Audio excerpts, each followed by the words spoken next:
All right. Well, good morning, everybody. Welcome to our Notice of Funding Opportunity informational webinar for Iowa's 2025 Senior Community Service Employment Program Competition. My name is Wendy Greenman. I am a Bureau Chief at Iowa Workforce Development, overseeing the SCSEP program. Iowa Workforce Development has been the designated state agency to administer SCSEP in Iowa since January of 2023, and we are thrilled to be running this competition. A few housekeeping notes. If you have any questions, please feel free to put those in the chat box. We'll be recording those questions, and we'll include the answer to those questions that we received today and any additional questions we received throughout March 21st, which is the cutoff for questions to be received. As I said, we'll be recording those, and then answers will be posted on Iowa Workforce Development's website by March 26th. Additionally, if you could put your name and your agency in the chat box for our records, that would be greatly appreciated.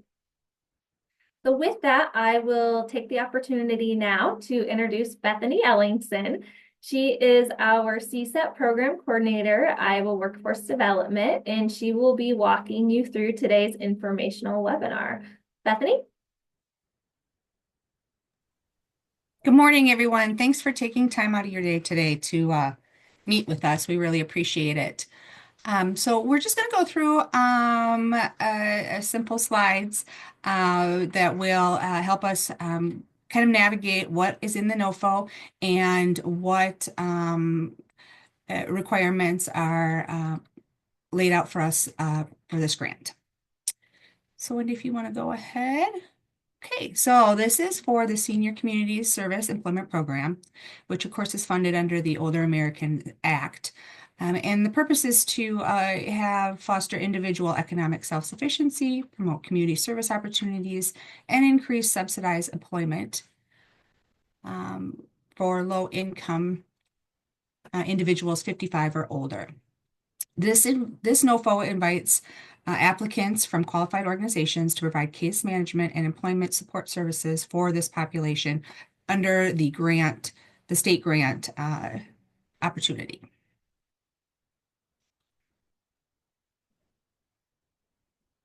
All right, so we are looking to improve access to the following things for older individuals: services, education, training, and employment. And the selected applicant will assist with job development, job placement, and follow-up services to ensure long-term employment success. Participant eligibility. Those individuals who are eligible for the SCSEP program must be Iowa residents, 55 years of age or older, be unemployed, have a family income at or below 125% of the federal poverty level. We also follow the priority status for veterans, individuals with disabilities, those with limited English proficiency, low literacy skills, rural residents, individuals with low employment prospects, and those at risk for homelessness. These are our most in need population, and there is requirement for documentation regarding these individuals. So the applicant's responsibilities include but are not limited to recruiting and selecting eligible participants using inclusive outreach strategies. Many of our counties are rural counties and require a lot of on-the-ground work in order to recruit in those counties. Ensuring priority service for veterans and individuals with disabilities and those with employment barriers. This pertains to our most in need population. Conducting participant assessments at least twice annually, and using those assessments to update the individual employment plans. We expect our employment plans to follow the individual and their particular needs. And we're also looking for SMART goals to be utilized within those individual employment plans. Placing participants in community service assignments, also called host agencies. We are looking for a sub-grantee that can really coordinate with the organizations in those counties that can help do community service assignments for our participants so that they can learn new job development skills. Included in those host agencies is monitoring those work sites to ensure that they're safe and they're following our compliance rules, providing update, follow-up, and transition services to ensure participants achieve unsubsidized employment. We're looking to really encourage our host agencies to either hire our participants or to give them another opportunity at another placement so that our participants are achieve unsubsidized employment pretty timely. Ensuring compliance with all federal and state regulations, and ensuring equitable distribution and minimizing over-enrollment. So documentation requirements. Subrecipients are responsible for maintaining accurate and secure documentation, including the participant records, medical records, all compliance documentation, including the grievance process, financial records, monitoring, and auditing records. These have to all be maintained properly, and any information that is required to be entered into GPMS must also be included. So our data collection and reporting. We are required to provide data according to specific time schedules, and we need to ensure that the Office of Management and Budget approved SCSEP data collection forms and using the GPMS to its best ability. We're going to ensure that personnel capturing and recording data are familiar with the latest instructions for data collection. So we'll work with you to make sure that you have the most recent TEAGL, and if you have additional questions in regards to data collection and data validation handbooks, we can assist with technical assistance between us and DOL. Ensure accurate and complete data is entered into the GPMS database system. Ensure complete data files in the specific electronic format as well as hard copies are turned over to the grantee when the sub-grantee ceases to administer SCSEP, should that occur. And then we will also assist in ensuring that we are transferring any of that information to a new sub-grantee, should that be necessary. We do require that our sub-grantees require a progress report quarterly, as well as a final report prior to the grant closeout. Okay, as I said before, a lot of our counties are rural counties, which require extensive outreach efforts. So we want to really focus on those who follow under the MIN requirements, most in need requirements. And in order to do that, we want to make sure that we are partnering as well as possible with all of the options in our counties. These are the counties that we serve and the authorized positions. As you can see, there are a few counties that do have pretty big areas like Lynn or Muscatine or Scott. But there's also quite a few smaller counties that currently are always a struggle for enrollment. However, we'd really like to see a comprehensive plan about how to outreach to those particular counties.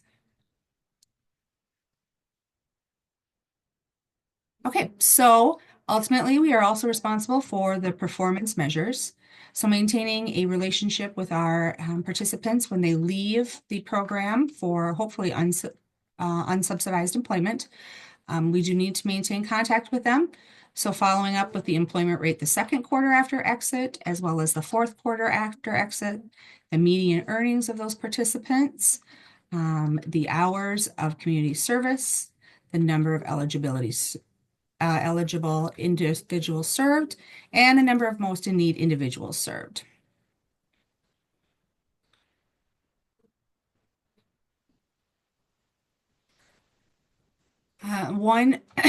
We really want to focus also on our Iowa Works partnership. Many individuals who are eligible or could be eligible for the SCSEP program do come through our Iowa Work Centers.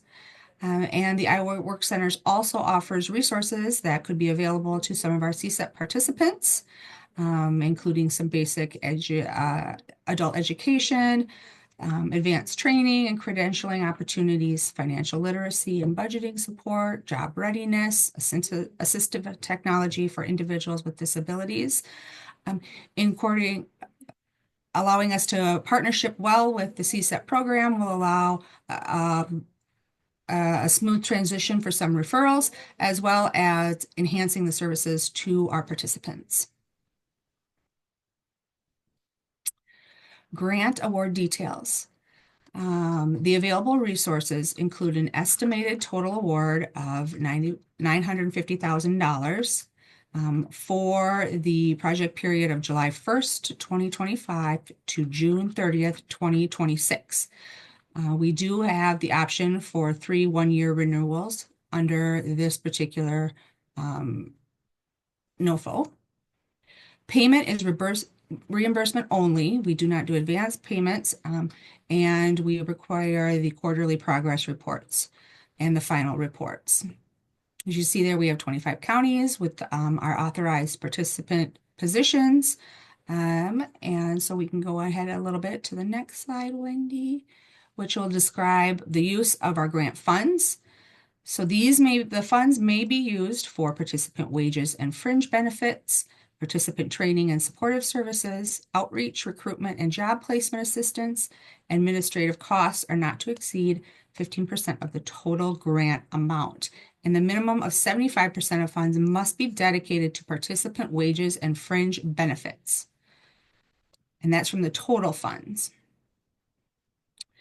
So the funds must be used solely for activities that directly support the purpose, priorities, and expected outcomes of the program during the award period. It must be consistent with approved application, as well as all applicable state, federal laws, regulations, and guidance. Eligible providers accept the responsibility of using the fiscal control and fund accounting procedures that will ensure the proper disbursement of and accounting for federal funds. So we ask that a statement be sent every month so that we are able to adequately manage the budget and ensure that we're spending the funds correctly. Travel costs incurred by the subrecipient shall be limited to travel directly related to the services performed, and will follow the state of Iowa travel policies for the executive branch employees set forth in the Department of Administrative Services manual. And that link is right there, and we can also provide that information to you. Excuse me. So budgeting guidelines, the 3 required cost categories are the participant wages, fringe benefits, other participant costs, and administration. Each line item under each category must accurately estimate the costs of the activities to be performed.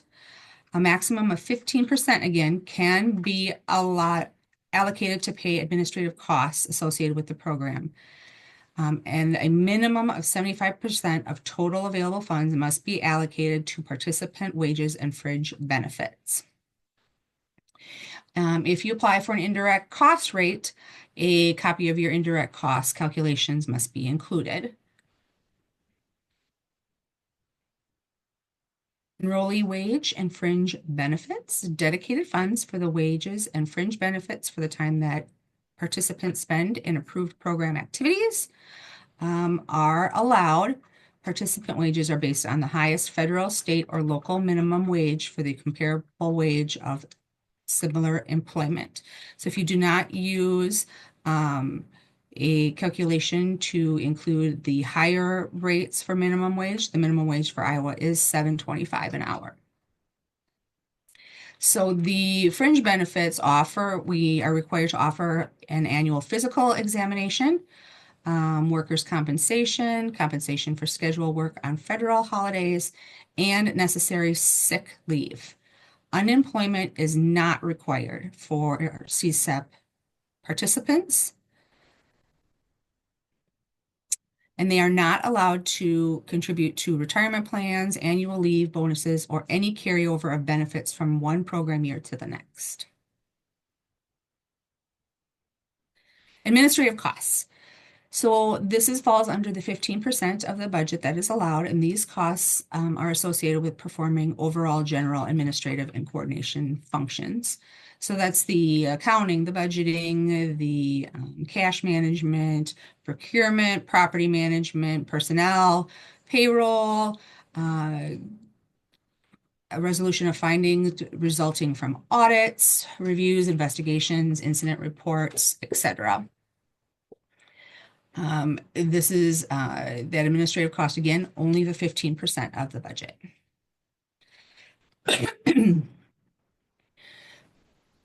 Oops, did we skip one? No, okay, you got it. Other program costs. So these are can include direct staff wages and fringe benefits, the outreach and recruitment, the time spent with the selection, intake, orientation, assessment, preparation of IEPs, participant training on the job and classroom setting, utilizing other appropriate arrangements, consisting of reasonable costs of classroom space, training supplies, materials, etc. It can also include job placement assistance, job development and job search assistance, job fairs, job clubs, job referrals, and participant supportive services. The non-federal share of costs, sub-grantees may provide at least a 10% non-federal contribution to SCSEP. If you agree to this voluntary commitment, that funding must be from non-federal sources, and that can be broken out into 3 categories. A cash component, so monies from non-federal sources that can support the program. Indirect, which is the amount of overhead that's paid on an approved distribution plan. Or in-kind costs, which is the value of non-cash goods and services that directly benefit the program. So these often come from the host agency or the sub-grantee or the local community, and they can include supervisory time or donated professional services, space charges, meeting space, etc. Payment schedule. Requests for reimbursement will be required to be submitted quarterly, and the quarters are as follows. So we follow the fiscal year, July 1st to September 30th, October 1st to December 31st, January 1st to March 31st, April 1st to June 30th. This is the requirement for payment. We still would like every month to have a report about how the money has been spent up to that point.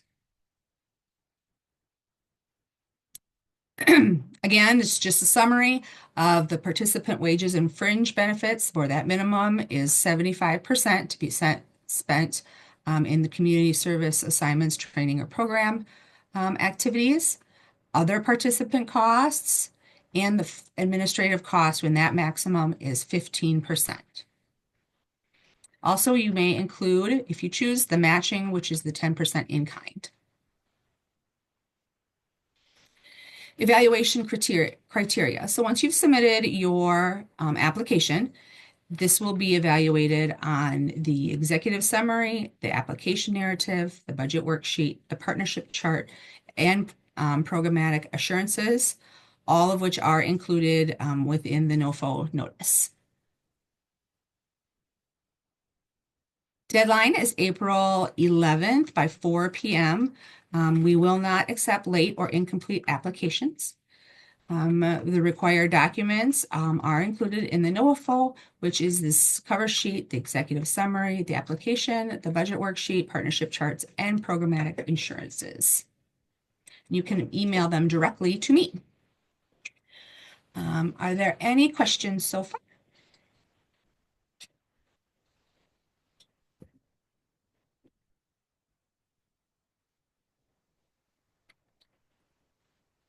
Okay, and I don't hear any questions. Hi, Wendy? this is Oh, hi. Hi, it's this is Dominic Lynch from National Able Network. I put a Yeah. few questions in the chat, but I did have three questions. The first one was about the authorized slots. The RFP says that there were 106. I was curious what that means for the number of modified slots.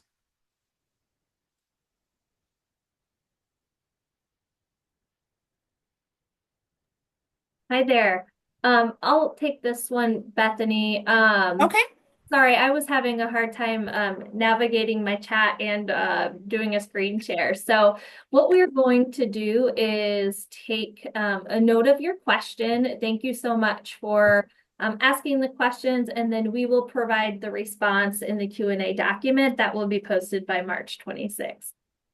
Okay, great. Well, all right, that sounds good. I have the two others are in the chat. So Okay, thank you. great. Thank you. We will do the same with those. Okay, seeing no more in the chat, what I wanted to do quickly before we close up for today is pull over our website that has the posted information for the NOFO so that we could briefly just walk through this together.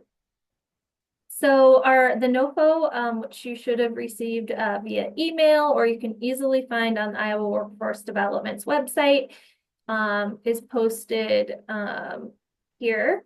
And it lists all of those things that Bethany was talking about, specific to the actual NOFO document, includes an application package. You can also find the budget worksheet, partnership chart, and programmatic assurances here. And then Bethany's email is also included here on the website. And really just wanted to focus here again on the full timeline for, oops. Okay, here we go. Sorry about that. For this opportunity. So it was published last week. Today we are doing the informational webinar. Questions can be submitted through March 21st. As I said, we will post those to the website by March 26th. We would ask that a letter of intent to apply for the funding opportunity is provided by April 1st, and those can be sent to Bethany. Applications are due April 11th. Our scoring time for applicants will happen after that date and before March or May 12th. And we are planning to announce the awardee during the week of May 12th for them to begin their period of performance by July 1st. So we appreciate you all hopping on today. Thank you so much for your questions and your attentiveness to the webinar today. And as we stated, if you have any additional questions, please make sure to reach out to Bethany and she'll be happy to get back to you in the Q&A document. Again, thank you so much. Have an awesome day. Thank you.